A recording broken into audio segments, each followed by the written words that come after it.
Hey, everybody, and thank you for joining today's call. Today, we're going to be going through UAT for IWDS 2.0. I'm going to kick things off by just giving a background about what UAT is. It's user acceptance testing and why we do it and the importance of doing it.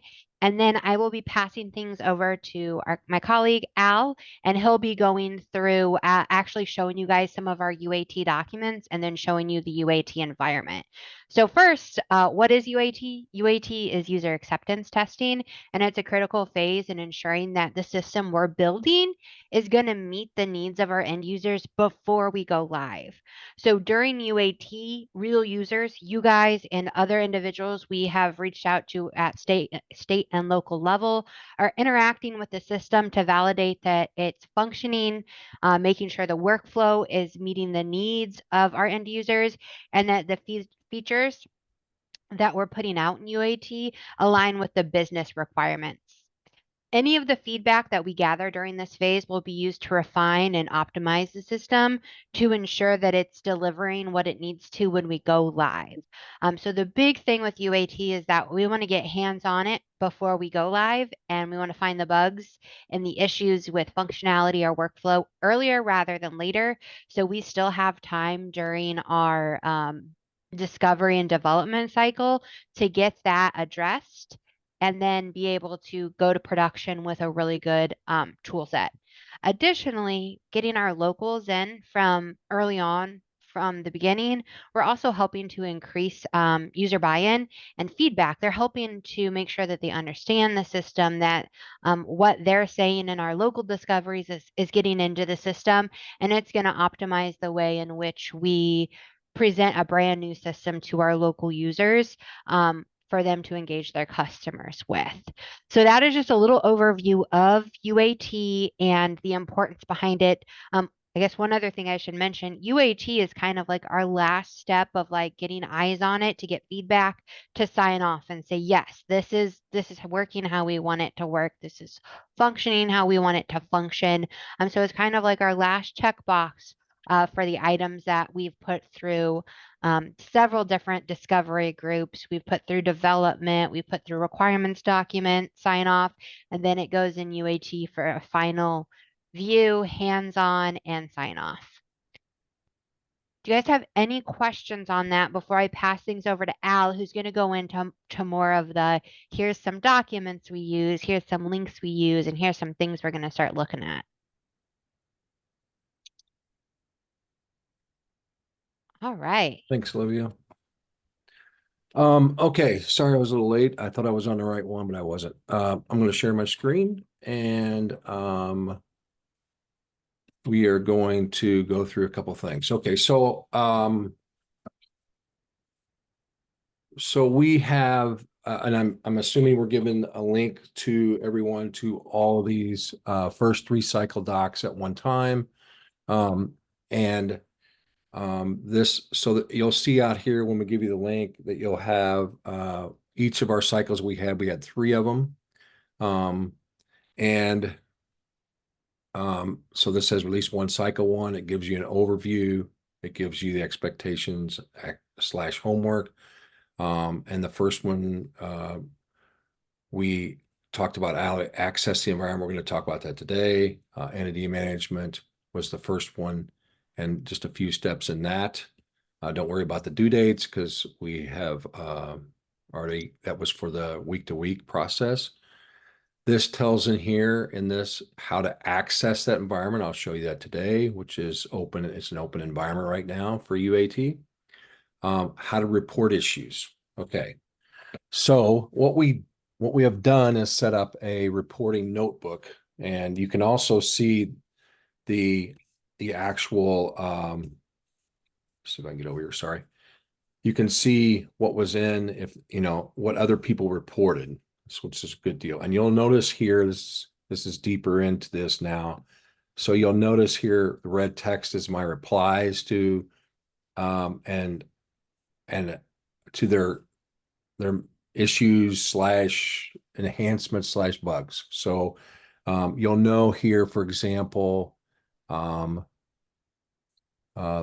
there will be numbers in here like this. This means we've actually responded to that. We put that number into our DevOps, and we've either put a bug in there or a new story in there, and that's being fixed. And a lot of these have been fixed in previous cycles of sprints we've had, and some of those are getting fixed right now. But probably by the end of this week, we'll have a refreshed UAT environment and with these fixes in them. But you may find some of these same issues.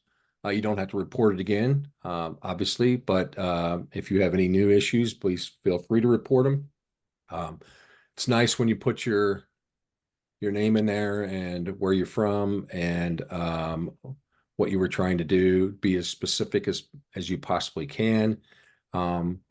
If you don't understand some, and we try to monitor these on a daily basis. Okay, so you'll know we broke this up into 3 cycles. And inside of each cycle, there's 3 or 4 or 6 or 7 different pages where specifically focus on those sections. So this will correspond to, let me get back to this. It'll correspond to these documents. So release 1, cycle 1, release 1, cycle 2, and release 1, cycle 3. And it tells exactly what's in there. Also in this document, you'll find a contacts here for you can email.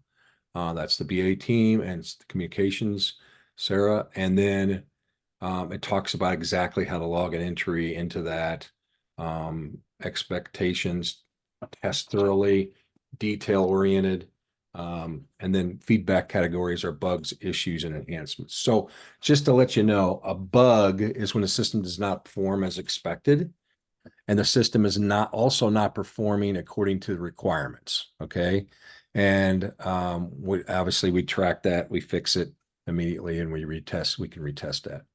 Issues are if the system is performing according to the requirements, but now that you see this system, you feel like maybe we didn't capture that requirement correct, or now that you see it, it's just not working like you would expect it to work for some reason. Okay, that's an issue. We'll track that issue. We'll prioritize that with folks for when that will get changed and into the future. Enhancements are always good to know too. You're in UAT and you recognize an error that can be improved, easier to use, or just improved, more information or whatever. We will prioritize those and change requests most likely so we can get through and decide how important those are for our first release. It doesn't mean they're not going to be done. Okay. Think like an end user, talks about that. Be specific and thorough, provide context. It's easy. It's nice when folks put in screenshots, like you saw in some of these cases. I think there was a screen. Here's a good example. This is probably not zoomed in very close, but they dropped in a section of the screen there when they talked about it. Crystal did. So those are always good to have too, because then we can figure that out. And by putting your name in there, if we don't understand something, we can contact you then also. That's what that's for. So this first, you'll see always a description of these are not really help guides, or just description of the section. The page tells about the page. It tells about what the purpose of it is. And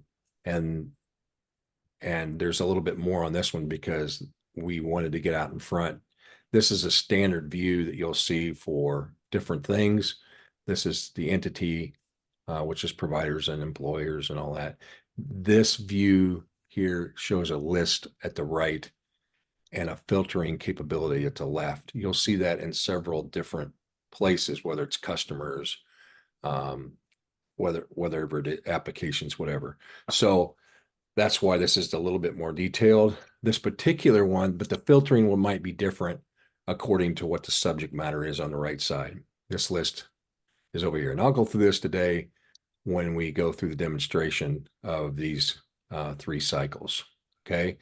It usually talks, this one particular one has numbers so it can kind of spell out what those things are. Some drop downs and stuff like that. Talks about the export capability. You can export that list. Talks about switching a view and how you add an entity and duplicate entity check, and then adding the entity, selecting or adding the entity, and it goes through that. So these, and then the entity details view. This is cycle 1 of the release 1 document. Okay, and I'll go through, and this will be specifically broken up again on the notes section, exactly what's in there. So that covers these 3. Cycle 2 document covers these, and a cycle 3 document covers these. We didn't have a cycle 4. Okay. All right. So we'll give you links to these documents because they tell you exactly, the parts of the system. And then this is 2. 2 goes into entity details view, adding locations and contacts, and then viewing and then editing the entity functions, the social services. And then this training program is not in there yet, but it talks about that section. And so all of this, the first part of it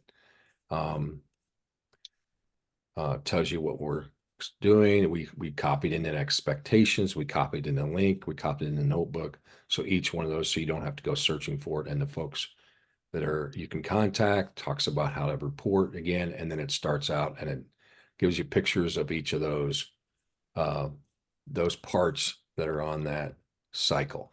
Okay, and then the last of this 3 cycles, it has to do with relationship management. So in relationship management, it talks about adding, editing, and then there's also a testing page that I'll show you that has a few parts that we're going to use on different places in the future. And you can definitely execute some of those from this testing page, and we'll show you what that looks like too. Okay, so I'm going to go back to this first one, and I'm going to take you over to, all right, so when you come in to UAT, okay, you should see with that link, you should see this UAT pill here. We call this a pill, but it will tell you for sure that you're in UAT, okay? Down the road, obviously that would not be there. If that was not there at all, you would be in a production environment. If down the road, we don't have a production environment up right now, you don't have to worry about it. But right now, we have one for UAT, and then we have one for dev. And the link we have here should get you to UAT. Okay. You do not have to worry about this page, this login homepage. You will not have to, right now, you do not have to log in to do these UAT exercises. You don't have to log in. So the first thing it says is you're going to concentrate over here in this entity management area, and almost 100% in here. And then that last cycle, you'll see we have stuff on the testing page. So all you have to do is select that. Okay, now some of these are close to some providers. Some of these are just test, like this AlphaWorks is just test data. There are a handful of entities in here. Looks like there are 30, and I'll explain how you see that. And then this is that first page that we said, here's the filter, here's the list. Okay, you're going to be on this all right now. The favorites is not connected yet because we don't have user accounts in here, and you're not logged in. Eventually, and I'll show you where that is, you can select set an entity, a provider or employer. You can set those into your favorites if you wanted to watch a list of those. And when you tabbed over here, those would be in there right now. This is just the same list. So you want to be on all though. Okay. So what are you looking at? Okay, you have the search panel on the left, which is the filtering panel, and the manage entities title here on the right. And then you have this list. You'll notice this list, let's talk about it first. You have the name of the entity, okay, in the first column. You have the main location, okay, because the first corporate or slash main location is set. So that's what we bring in here. And then you have, and this will eventually change. Actually, it has already changed in our other environment, but this will be, this is going to default to identification. But you can, according to your screen size, I've got this on a laptop right now. My screen's pretty small. But according to your screen size, you could get more columns in there, but you could also switch columns. So this little drop down here tells you these are the ones that are selected now. I can unselect in business and I can select entity type. I'm going to select identification, for example, and you can see the identification type is most likely FEIN. In this case, that's the format of it. It could be FEIN or SSN, but most of these are FEIN for these entities. Okay, you can add you can add more. You could add, now this does not, we don't have LWIAs selected to those. We could add a number of locations, for example. It would tell you how many locations there are. There's several columns of data here. Doing business sense really doesn't apply too much, but you could have that entity type. You could be looking at that. And according to how much space you are, obviously it's going to try to use the space accordingly, but it might get to a point where it's pretty hard to read, but you can add those columns in here. Now, over here, you'll see these, and you'll see these several places in lists. Most of our lists are grids or whatever you want to call these. These are sort capability. So right now, this is sorted on name. The sort is in blue. If I sorted on entity type, it would sort on entity type. And then with this particular grid has a secondary sort. So if you sort on entity type or any of these other ones, if there are similar, like in this case, entity type similar, like we have community colleges here, then it will secondary sort these by name alphabetical. Okay. Some grids have that capability that have secondary sorts like customers. If you sort customers by some other attribute besides name, then the secondary sort would be by last name, first name. Okay, so just to let you know that. But like I don't like you could sort by number of locations. Obviously, a lot of them just have one location, but then it sorts it in alphabetical there. Or you could come back and sort it alphabetical. Now, if you hit it again, it sorts it in reverse order. So that's how that works. Now let's go down here and check out this pagination. You'll see this also as a standard widget, and you will see it tells you the page, the number of pages. It tells you the number of entries. Because I have this set to 50 and there's only 30 entries, obviously down the road, there's going to be a lot more than that once we get data in here. But anyway, there's only one of one page and it tells you what page you're on. So these are disabled because there's nowhere to go. You can also go to a certain page just by typing in here. But if I put this at 5, okay, just so we can see how this works, then you'll see it puts 5 on there. And now you'll see we have 5 pages because, and, or actually one, yeah, 6 pages, I guess. And you can go next page this way. Okay. Previous page. You can go to the first page, the last page, or I could go to page 2 like that. Okay. Or I could say, I want more. I could see 10. So that's how that works. And you'll see that widget. I just want to show you that on underneath most grids that have several in the list, so to speak. Okay. Also here, you can export the current page, or you can export all the data and it'll put it to a CSV file, comma delimited file. I think it's CSV. Pretty sure. It's an XLS, my fault. I wondered if it was, but XLS file, Excel file is what it will export to, and it'll put it right to your downloads when it does it. Okay. All right. So over here on the filtering, before I get started in the filtering, you'll see this little button. You'll see this also on a lot of places. If you had a tablet or you just didn't have the horizontal space, then you would want to, you might want to switch view, and that stacks the filter on top of the list. Or you might want to do that to get more columns in here. So that's what switch view is, and you can switch it back to put left to right. So you might get it all filtered how you want and kind of get that out of the way so you can work with the list a little differently. I'm going to use it this way right now. Now, this is not what I want to say is not a dynamic filter, and that was specifically done for a reason. When I say dynamic, sometimes you'll see filters that when you start typing in here or selecting something, this changes. We're not doing that. We are having you search whenever you get this set up the way you want. So other times you'll see filters like this where it'll say update or whatever, and then if you want to reset, it'll clear out the filter back to where it is.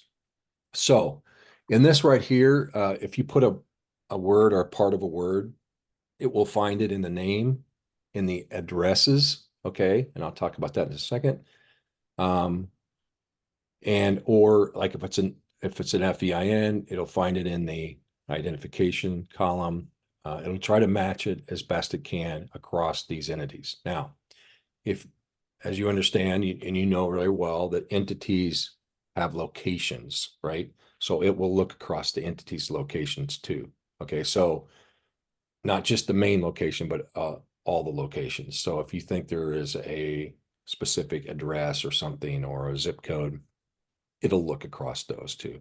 So you can type in, this is kind of free form, kind of like a Google search, and it'll look across those attributes of entities and locations. Okay, so if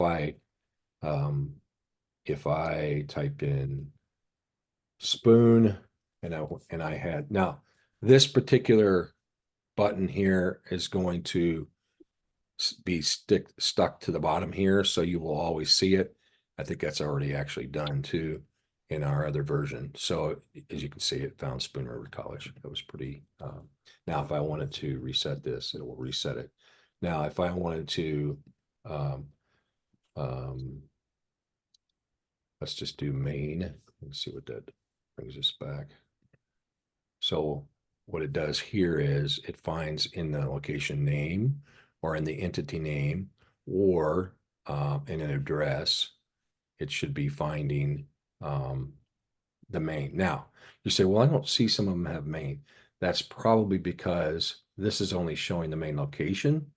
And so if we went into these, there's probably another location that has like Main Street or something like that. But anyway, you can see kind of how that works. 62703. That should give us, well, maybe it doesn't. I thought it give us by zip 627. Maybe I'm wrong. I guess it does not. Oh yeah, I guess it did. I guess we only have one. Let me see, 4. Yeah. Okay. So it does do zip too. Okay. So I'm going to reset this. Now, the next one is entity type. So we can select and search for. So, and these are added together for your search. So they filter. So if you wanted community college, right? And then within community college, we wanted something else, Chicago. Let's see what that gives us. Then it gave us this one in Chicago Heights. Okay. So obviously, we got thousands coming up when we move this data in here, and you're going to get a lot more, but we just seeded it with a few for now, and then you can add the ones you want to. If you want to clear that filter, you can, or you can hit the reset button like that. Reset also does the search again and brings back the first page. Okay. Entity functions. This has been fixed, so don't, but entity functions allows you to select if you want just those locations, then I'm sorry, this is fund type. I'm sorry, I dropped on you. Entity functions is all these different types of entity functions. And you can select for that.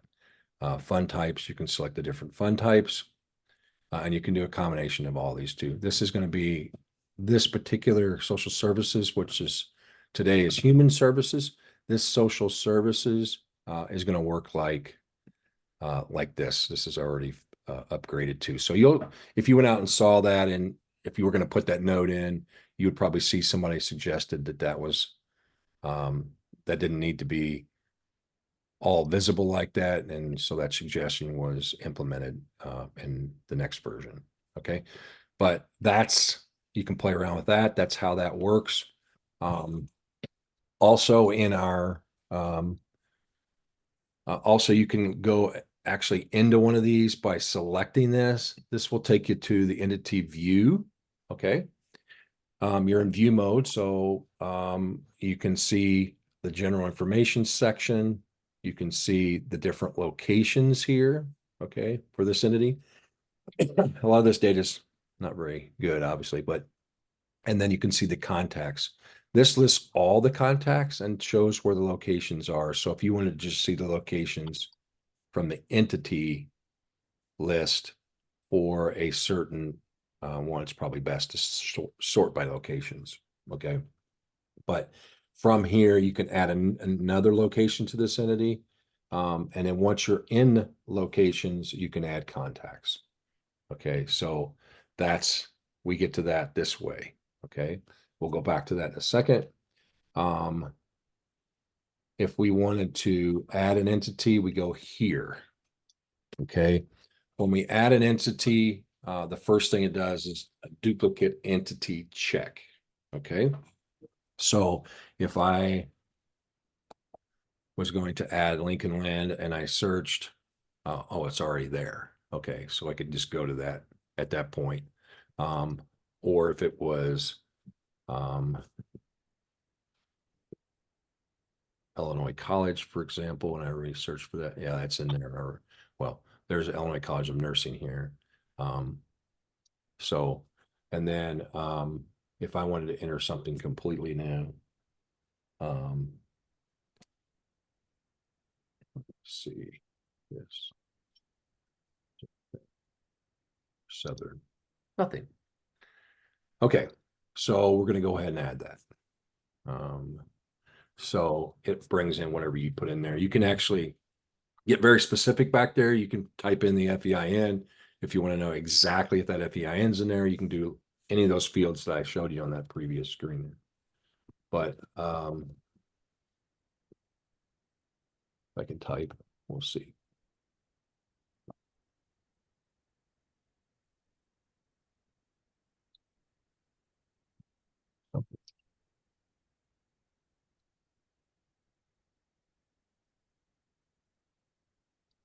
Okay. I want to make something up here.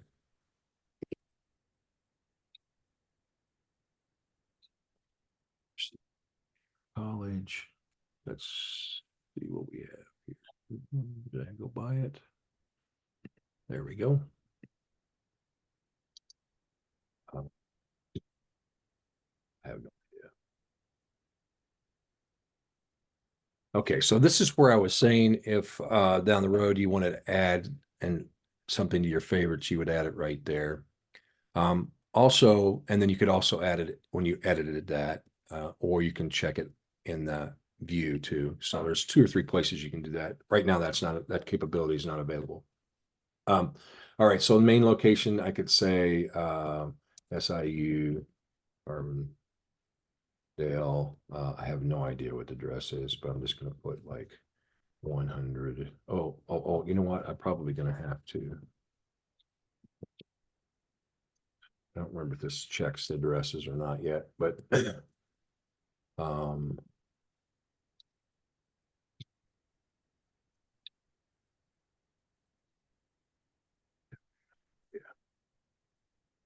It would help if I looked.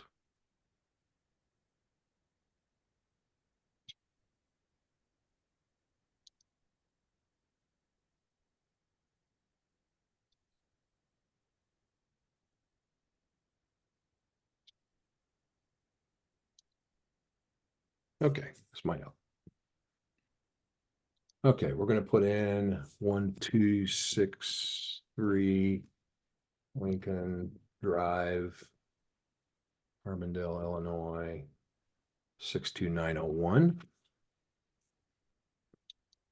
You can put in a +4 zip code. Um, um,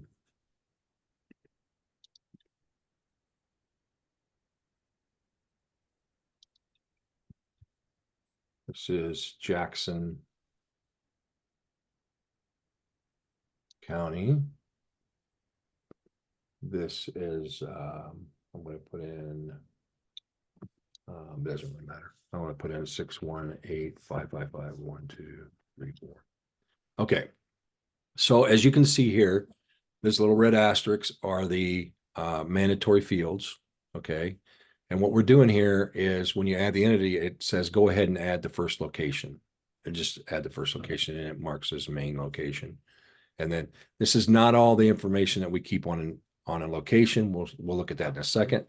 But this allows you to get in the address, the county, the phone number, the fax, and the TTE number if you want. And we can add entity. Now, it'll tell you it added entity. Now, in a new upcoming versions, you're going to see where it actually validates that address within the state of Illinois, and it'll suggest an address for you to select, just like the postal address that it finds, and we're going out and using a service to give us that information. But this current version doesn't do that.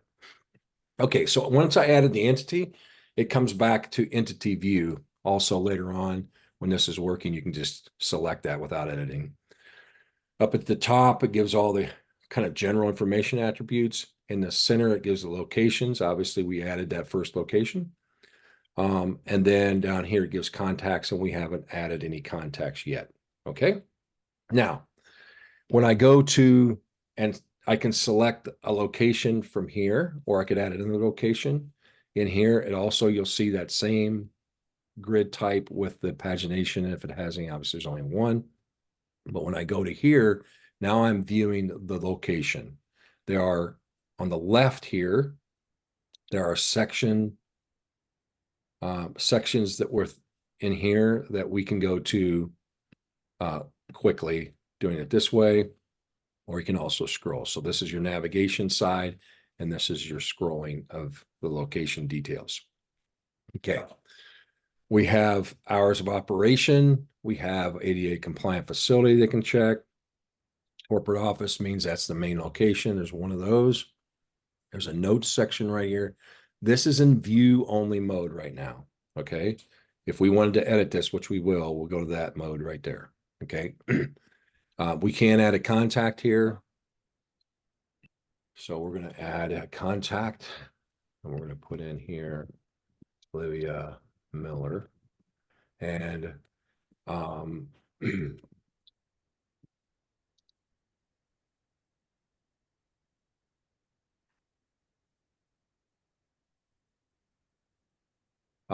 so here you'll see this toggle, okay, which means they use location address. So if you want to use for this particular contact, if you want the address to be the location address, we just select that and it fills that in. And then these fields are disabled because you're going to use the location address.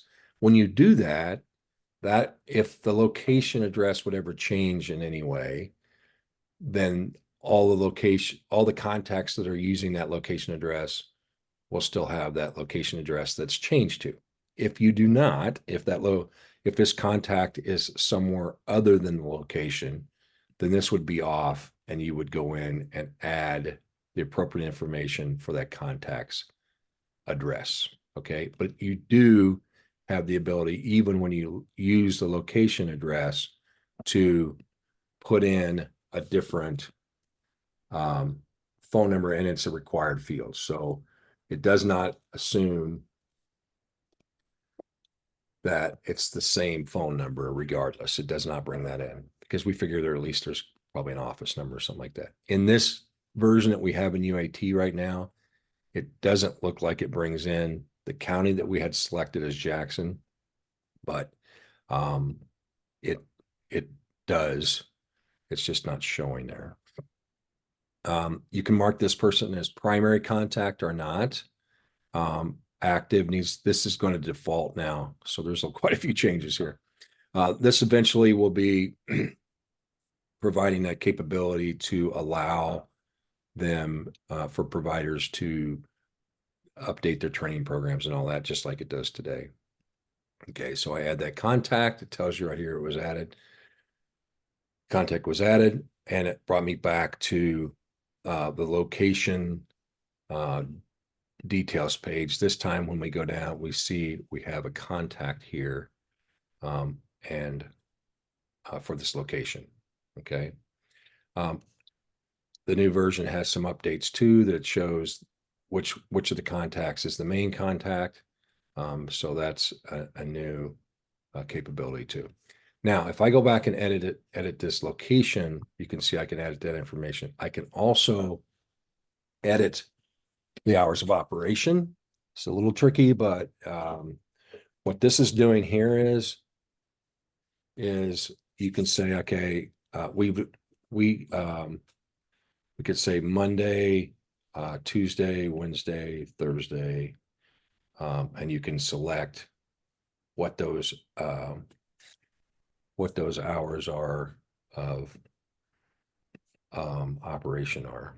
Right now, it's individual. We're thinking about if there is a way to copy those down so you don't have to do this, okay? Because if you have 4, would be like, 4 p.m. So it's a little cumbersome, okay?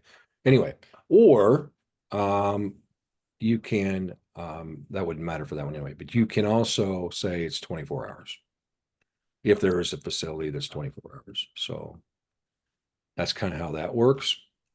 When you get those set, I'll show you how that looks. There's a little information bubble that shows those operating hours without having to go in and actually look at the location. There's notes. Entity functions are here. This is changing a little bit. You'll see this come out a little differently in the future. And then this is the social services section. And then we're going to save that. So now you'll see these hours of operation are set in there. And those entity functions. This section is changing. This section is going to show you all the entity functions that are selected. It's not going to show them in these pills. It's going to be more like this. So you can see them all without having to go into kind of in edit mode. Eventually, we're going to have training programs here, and we're going to show you relationships here in a minute. And that's going to be here. And it'll show you all the relationships. So this is the view for entity locations, and this is the way you edit the entity location itself, and this is the way you add contacts. Okay, you can also share contacts over multiple locations. You don't have to enter it for each location, and to do that, you use this select contacts. Now we only have one in here, and we only have one location. But when you select contacts, it gives you a list, and you can select which contacts you want for this location and save that. We only have one right now, so and we only have one location. Here's your location. Here's your contact from an entity view perspective. This is an entity view. And I was going to say one thing about what you could do here. Oh, here is where I was telling you those operating hours you can see right from the entity view for that location. So those pop up there. Let me get a drink here real quick. Good place to pause. Is there any questions so far what you've seen with entities, locations, and contacts.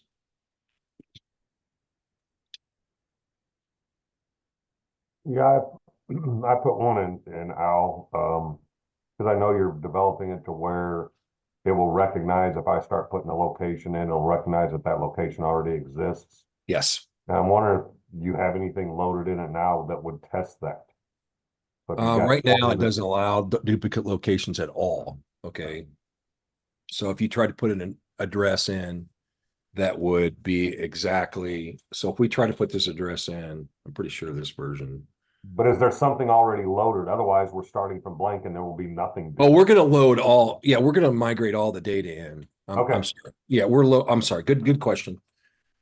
Yeah, and it's pretty soon in UAT, you're going to see a lot of data. We're in the process of migrating, and that migration is going to go for a while. And then you'll be able to see real live providers, entities, locations, and all that. You won't have to, like day one, you're not going to have to enter that stuff. But right now, I just threw in like made up whatever 10 of them or so, or 30 of them, I guess, maybe 20. Somebody else probably entered the rest of them. And then, so the idea was to get everybody in here, and then they can start maybe look over at their other data and try to enter some, if we had them on there now, you wouldn't be able to enter them. But you brought up a different point though, and that is location wise, it will check to see if that location is already there, and not allow you to enter it again. So for an entity. Okay, we're going to talk. So let's go back just to do a little bit more on review of. Let's see what we got. So in the first cycle, we did the entity list view, obviously the landing page home, and told you you didn't, you can just go right to entity management, entity list view, how to switch view, how to add an entity, and then it takes you to entity details view. That was all of cycle 1. And then if I take you to cycle 2 here, it was entity details view, which I showed you the add location capability, the location details page, adding a contact, selecting contacts. I showed you that. And then the different sections of the locations detail page. Training programs are yet to come. They're not there yet, but we do have entity functions, social services, and then we have a section for relationship management. And I'm going to show you that in the next document, which is cycle 3. Okay, we'll talk about this a little bit first before we go into it. Okay. Okay, so as you know, so we're all in entity management, and you set up your relationships, and there's a wizard page to do that. And we're going to show you, when I say a wizard page, you'll see this is the section that actually shows the relationships, and then down here, it shows how this wizard works. There's a page 1, page 2, and page 3 of that to completely configure the relationships. Okay. And it talks about the first page is the ID and the type. The second page is the second page is the funding, and the third page is the services. And this talks about, first gives you a little bit of context about that, and then we will go in to the app here. Okay. All right. So let's go to the one I just added.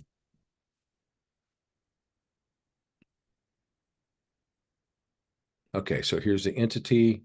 Now we hang relationships off of locations, right? So your entity, you go to the location, we go to the relationship section, and then we can go to add relationship. Okay, relationships. Start out with relationship ID. There's up to 12 characters here, and up to 2 digits on the suffix. Okay, tells you your entity name.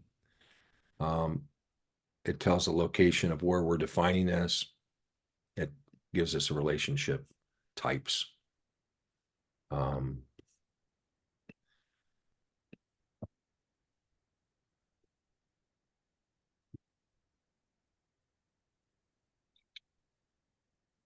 Okay, now this particular field, this relationship ID, is going to say local relationship ID, and you still have it totally available how you want to use it. But there's also going to be a generated ID that is the first two characters is the LWIA, the second 4 is the year that it was created. And then there's a sequential number out of that. So you'll have like 07, 2024, and then it starts out 001 and goes to 999. Or, okay, so that'll be generated. You don't have to deal with that, but you'll see that coming up soon. But you still have this available also. Okay, select the type, and then you can go to next. The next piece is funding. Okay, we select, and this is similar to the way it is today. You select funding sources. So we go in here and add funding, and we can select, you know, if we wanted to select all of these WIO funds, we could do that in one relationship, just like you can, or we could say, I want adult and dislocated worker in this one. Then I can select the start date. And I'm going to say that starts here. You can, I'm going to put in here 28. Obviously, those dates don't mean anything. This contract amount has gone away. You don't have to worry about that. It was optional, and we just took it away. So that saves. Now I have two funding sources. I have the start and end dates of both of those the same because I added them at the same time. And then I have ability to edit. So if I said, well, that's okay for that fund source, but this fund source, I really want to be, I'm going to start that in 25. I can do that, and it'll make that individual that this contract amount's going away. Okay, so this sets up my funding. Now I want to set up my services levels and my services. Today in IWDS, this is called programs, and these over here are called activities. In the future, in this system, this is going to be a service level, and these are going to be services. Okay, so if we wanted 1A, okay, and we have, and this is sorted, this is going to be sorted differently too. This is going to sort in order. But if I wanted to go in 1A, training services, in training services, I have several, okay? I can select all of those, or I can select however many I need to select, okay? I save that. Right here, it tells you there are 4 selected, okay? And then over here, I could select, there's no other services, it's just that service level. Here, there's no other service levels. Our services, there's just that service level. And then here is career, and I could select this and select all these if I wanted, okay? Same thing goes for any of these, like dislocated worker. I could select all of those, and I could just select these as I wanted to, okay? So this is that 4, 5, 6 page where you went page after page after page to configure those today, those programs and activities. You just come to this page and you configure them all on one page, okay? There's a pop-up, but that's how you do that. And you do them specific with. Now, also you'll find, you probably said, wait a minute, this is getting changed so you know that we just selected that from adult WIO 1A. It'll say that here, not just training services, because that's a little confusing. You'll see that if you look into those notes, you'll see that as a reported issue. This will be not just training service, it'll say adult WIOA 1A train services. So you don't know. So you make sure you know where you're at. Okay.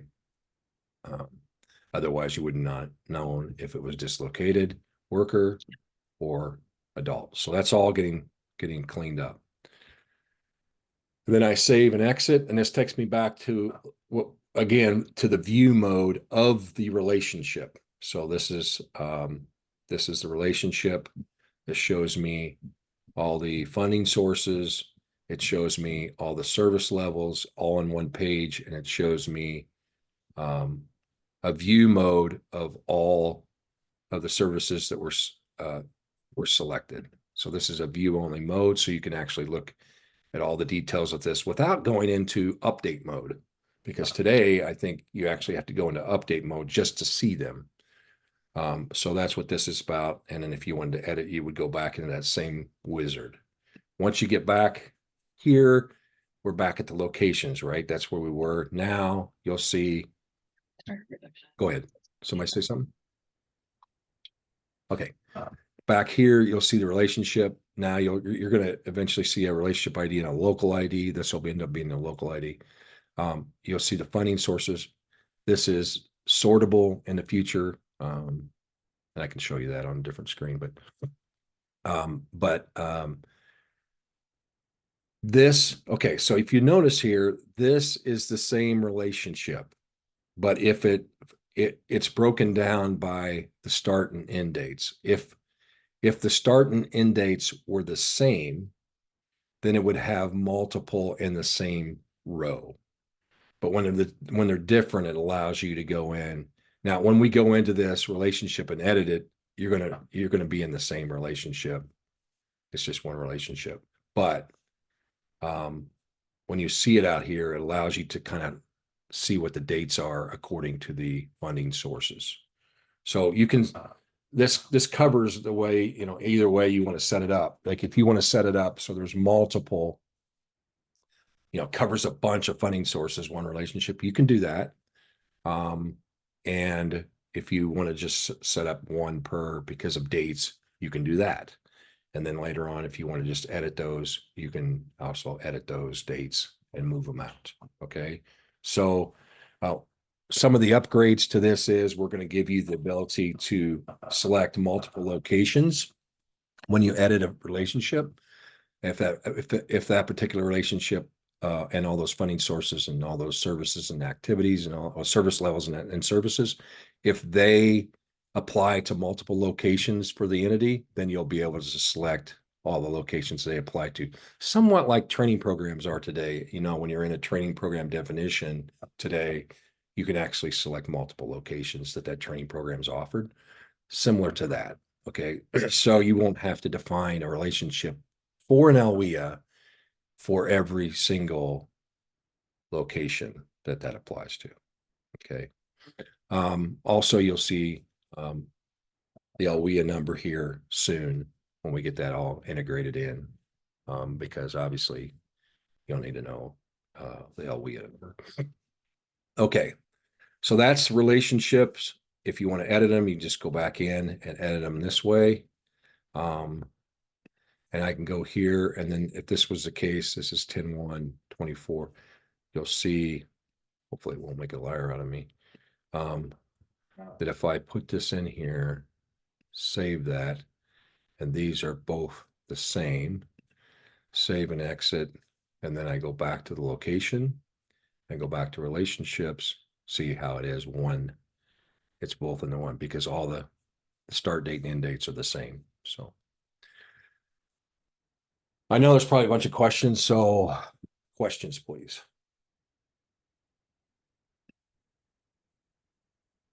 And looks like there might be some chat stuff here too. I think you answered the question in the chat. Was Mark's questions about what's going to be loaded. And then Laura did make a good point. When we're doing UAT, we want to validate that things are working the way we expect them to work, but we also want to attempt to break it. Yes. In the sense that we want to catch this now and not when we go to production. There are some areas where we will really point out, like there are lots of ins and outs of this. And we really want you guys to hammer away at all the possibilities that you would expect in the field to make sure that we've captured all of that in the development. What I like to do And you'll probably, if you've got room, like you got a couple of screens or whatever, then pull up IWDS. So you got that data and then start entering that over on the other screen into this IWDS 2.0, because then kind of gives you a feel for stuff you know about. Otherwise, it's kind of hard just to make up data. It's a lot easier to look at data. One thing that I would just want to add, though, quickly is this is not a reinvention of IWDS. So just because something does or doesn't do something here doesn't mean that it should do it because it was in IWDS. So please be forward thinking about your experience with the testing, and know that we're trying to streamline. We're trying to make it intuitive. We're trying to streamline. We definitely want to make sure that we're focusing on, and not so much on the entity management. It's not as much of a deal, but as we get further into testing, we want to make sure that we're developing an inclusive, accessible, and responsive system, which IWDS is none of those things. So, just want to really encourage folks to keep that in mind, that we have an opportunity here to create a smart system, and we are really on a great track to do that, rather than just recreating what we currently have. That's a good point, Lisa. So, Just like little things like Hey, Al, yeah, go ahead. Al, I do have one thing that I'd like to ask, because I didn't see where you discussed this as part of the relationship. It may be that you guys haven't gotten that far yet, but in the relationships in IWDS, the way they currently are set up, people can pick the SIP codes. Yes. And that usually causes a problem. We actually recommend that they do not select any SIP codes, because it ends up sometimes not allowing the programs to show up when the relationship is being used. So Exactly. We removed that. my point I was going to say is that my opinion would be not to even put it into the new IWDS. No. Yeah. Yeah, we didn't put that in. So you don't even have to set the SIP codes because it's not available. That was intentionally, Okay. after a discussion, that was intentionally left out of there. And there's some other things. We streamlined some of this process. Like Lisa said, we, for instance, you're not putting in some information for an entity if it's not an employer. Like if you'll notice here, you'll say, if I go ahead, if I add an entity, for example, and you'll say, well, I don't see doing business sense. I don't see the auditing stuff.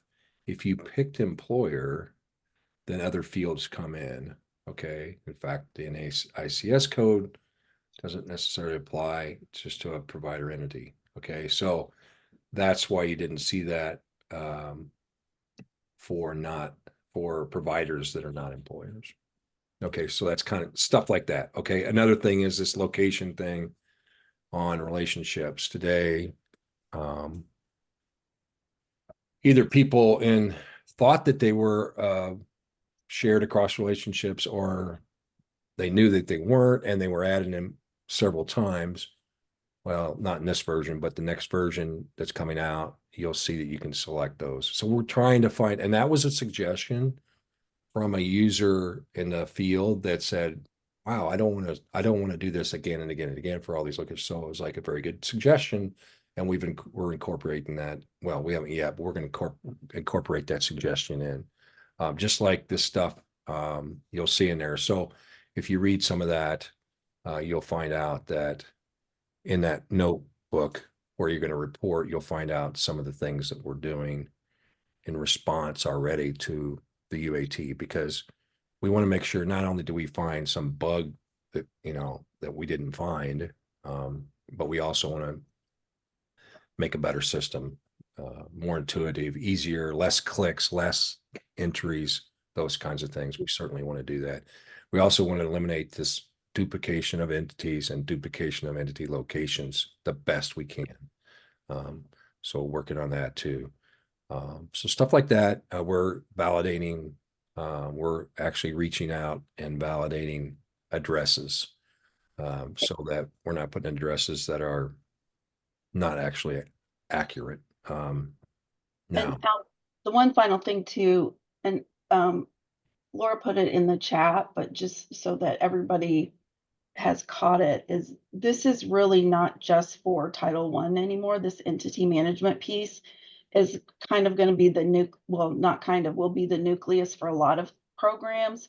So it would be where CJA programs are entered or entities are entered. It would be for JTED, Illinois Works is kind of going to be the hub for workNet. So also when you are looking at it, just keep that in mind, that it's not just for Title I. I don't know if I've gone over, but there's one other area I need to show you here. If you go up here and test page, it's also described in that.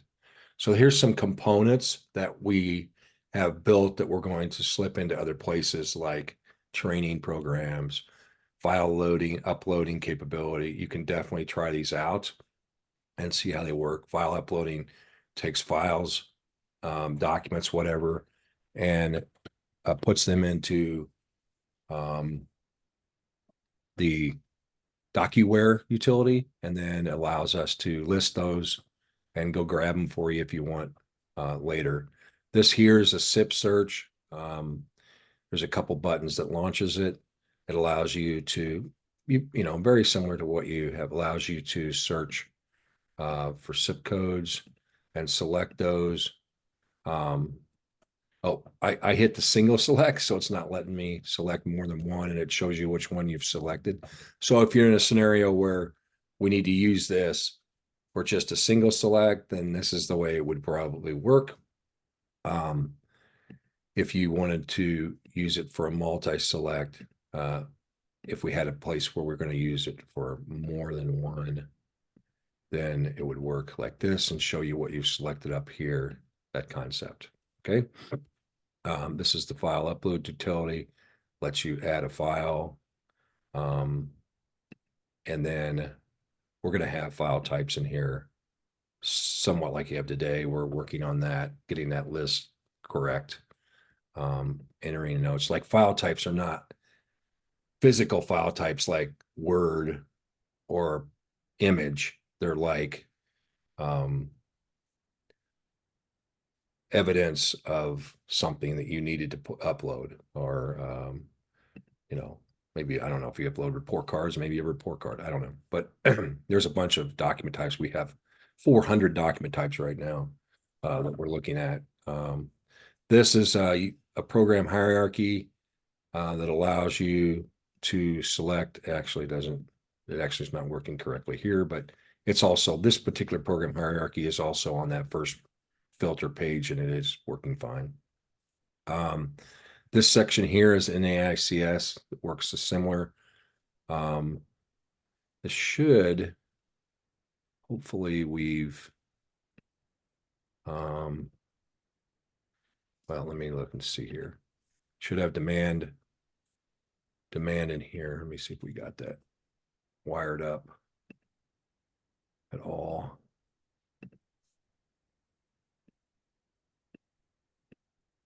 Should we do? It should have demand occupation stuff in here, the colors and the naming. I think it's in the other version that's going to come up. And then, oh, I'm sorry, ONET codes. What am I thinking about? That's your demand levels. I wasn't thinking about any. So as you can see in here, it will give you those settings for each of these demand occupation settings, if there are any on them. Okay, so, and those will show up like if you selected those. Those will show up top too, like that, before you close that out. So that's ONET codes, NAICS search. You can look at that, how it works. And then the file upload in the SIP search. So those are under test page, as explained in cycle 3. Those are right here. You don't have to worry about the screening yet, ETPL screening pages yet. We'll have that in a future UAT release. So hopefully this is a decent introduction to what we'll send out these links and make sure you can get into it.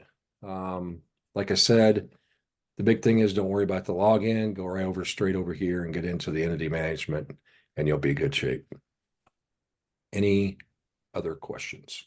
Al, and probably as much to Lisa, what is the expectation of how much time we should allot to do this so that we, one, allot enough to do an effective job of this, but don't overload ourselves? Yeah. This being the So, priority. yeah, so I cannot imagine, you know, if you spent 4 hours on it, it'd be a lot. I think probably 2 hours, you'll be able to do everything. In this particular release, this UAT cycle 1, 2, and 3. We dished everything out in weeks. We had a week for cycle 1, a week for cycle 2, and a week for cycle 3 to the LWIA groups. And I don't know how much time they spent on it, but we got a few people spending some time on it and putting in some information. But I don't think it's going to take that. I don't think it would take that long to do it. I really don't. But it would be super great if you could get in there and give us some feedback into that OneNote, because this is going to make a much better system. And this is early, so we're going to continue to do this. We're going to continue to roll out more pieces and give you the same concept of give you cycles and give you give you documents, guides. And so what's nice about this, it'll get you familiar, like this first one will get you familiar with kind of the way it works, like, just like this, right? Just kind of the way that this interface works, because there's quite a few widgets in here in the entity management that'll be, similarly used across the application. So when you eventually get over here into customers, you'll see it's very similar. So that's the concept. We haven't introduced customers yet, so don't worry about that. That'll be coming up in the future. Anything else? If you have any problems, also just email one of us. Don't hesitate. We're not trying to push you off into a OneNote. It's just that we want to make sure everybody can collaborate. So if we just received emails, the next person that's testing wouldn't see that email. So we wanted to put that out somewhere where you could see the other feedback, and then you can decide to expand on that feedback or not, or add your own. It's like you can do whatever you want in those OneNotes, but you can also see other people's suggestions. And if they have a problem, they reported, you'd say, oh yeah, I guess they had that same problem. So that's why we're doing that OneNote. We're not pushing away from, emailing us. So if you have a problem, you can't seem to get by, you can't seem to get into one of the documents, or you can't get to the UAT, or you can't get to OneNote, don't hesitate to reach out to Olivia, Taylor, Lynette, myself, because we'll help you out. Thank you. Appreciate it. Thanks, Lisa, for getting this together. Yeah, thank you, Al. Thanks everyone for joining. Good luck with testing. Thanks, Yes. Al. Thanks.